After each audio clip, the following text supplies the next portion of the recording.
Welcome to Design Tips for Remodelers by RemodelerBiz. RemodelerBiz is the resource site of scientificremodelingsystem.com. In this design tip, I'm going to show you a simple sunroom addition put on the back of an old home. And this was designed by an architect friend of the owner, although we usually did our own designs. She did this one and did a very good job, and I'll show you how a rather plain cube of an addition can look very good on a home. So this is the before view. We had renovated the interior of this home, the entire interior, years ago, and the inspector was nice enough to let us put the doors to the future sunroom in as long as we deadbolted them and put a guardrail up.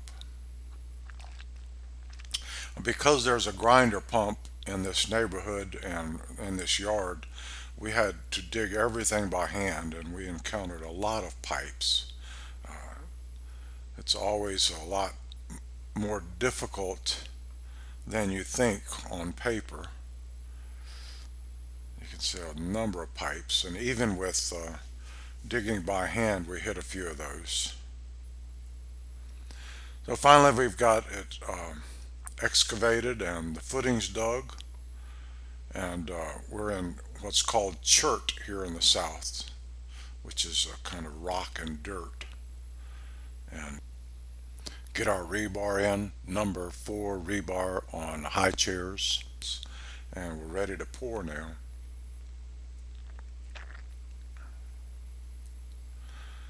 So we finally get those poured and put some straw around to keep down the mud. And so what we usually do when we frame a small addition or a deck, we will build that on temporary posts. And we do this so we can get the floor all leveled and square, and then when we've got it just right, we'll measure for the permanent steel posts, and it really speeds up the process, especially on decks. Now the side walls are all framed in, and we have yet to cut the soffit off so we can raise these walls.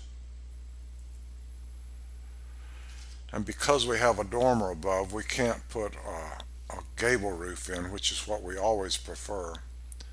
So we're going to imitate the shed dormer above. And now we've cut off the soffit and put our 2 side walls up. And once we cut into the house like this, we like to really speed it up so we don't get any water inside. Here one of our carpenters is tying in the existing soffit to the new addition. And we use lamb beams because we had some really long spans in this one, and do notice that we use 2 jacks under these lamb beams, 2 jack studs, and you should check your codes because they vary from place to place, so be sure you have the right amount of jack studs when you're doing long spans like this. And there's a big window we have that's going to be looking out the back.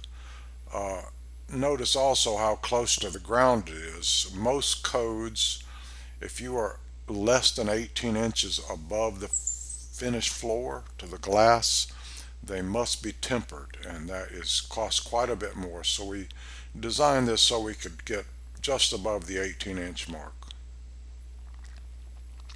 Now we're putting the sheeting on, 1/2-inch sheeting to brace it, and we're ready for windows now.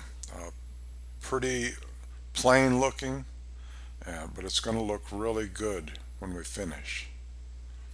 Because of the size of these windows, we had them all molded together, and we just take the casements out and just put the frame in, being sure that everything's straight and plumb and level.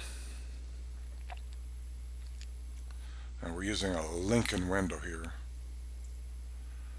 Now we got our floor frame. Our ductwork is brought in from the existing ductwork, and recessed lights are wired in.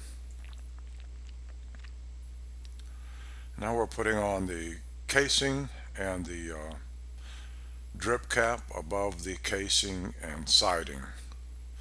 And you notice our siding is cut exactly flush with the adjacent sheeting, and I'll show you why in just a moment. Now we're all dried in with felt, and now you can see the 2x2 corner, and we've seen this in a lot of older homes where they put the 2x2 in. So what you do is cut your siding flush with the sheeting on both sides, cut your corner piece, put it in place, and then wedge it in tightly using 16 penny galvanized casing nails, and you get a really nice clean corner that way. Now let's look at the masonry underneath the addition. We're going to build a knee wall because we need one to retain this dirt here, and so that's almost done now. Got the bricks to match as closely as we could to the old brick. And now we're ready to put some arches in.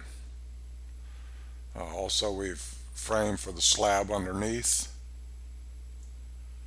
And here is the template for the arch. You can see the nailers above where we're nailing these templates into place, plywood templates. And there's another view of it. We've protected the knee wall below with plastic and tarps. And here you can see the framing for the arches is all complete now.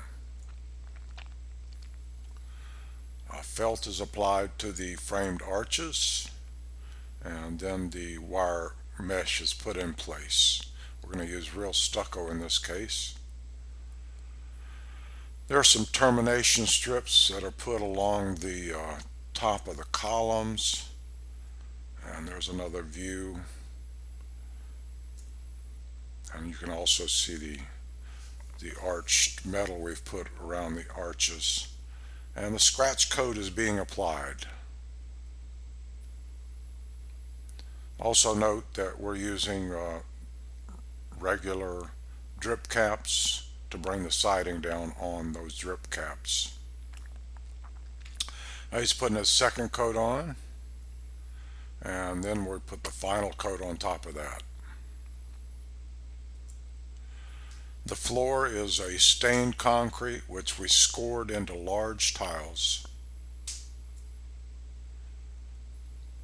And now the painting is going on, and the addition is ready for paint now.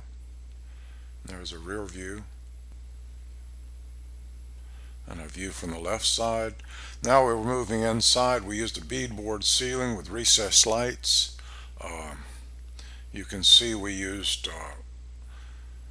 casing with a back band around it, which is similar to the casing in the original home. And we used beadboard wainscot and topped that with chair rail.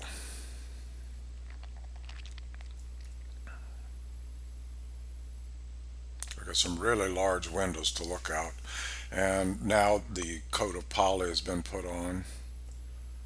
And this is after view, so you're looking out from the windows toward the backyard. And it really turned out nice. It's a very cozy place to sit with lots of light, and it can be closed off entirely with those exterior doors. And here's the outside afterwards. The arches came out very nice, and it gave it such a wonderful feel on the patio, and also looking at it from outside the patio. It's just very nicely designed. You can see how clean it is and how the arches tie into the column tops perfectly. So there we have it. That's a beautiful sunroom addition. Maybe that will give you some ideas for your next addition, how to tie it in and make it fit into the old home as best you can. The patio turned out to be a really nice, cool place. It's on the northern side of the home, so it's very nice in the afternoon. So it turned out really pretty. We enjoyed doing this, and very proud of how it turned out. If you'd like to see more design tips and other articles, for those of you that are in the remodeling business, visit our resource site, RemodelerBiz.scientificremodelingsystem.com. And if you're also interested in growing your business and your profits, visit our membership site at scientificremodelingsystem.com and become a premium member, and that's where you'll really reap a lot of rewards.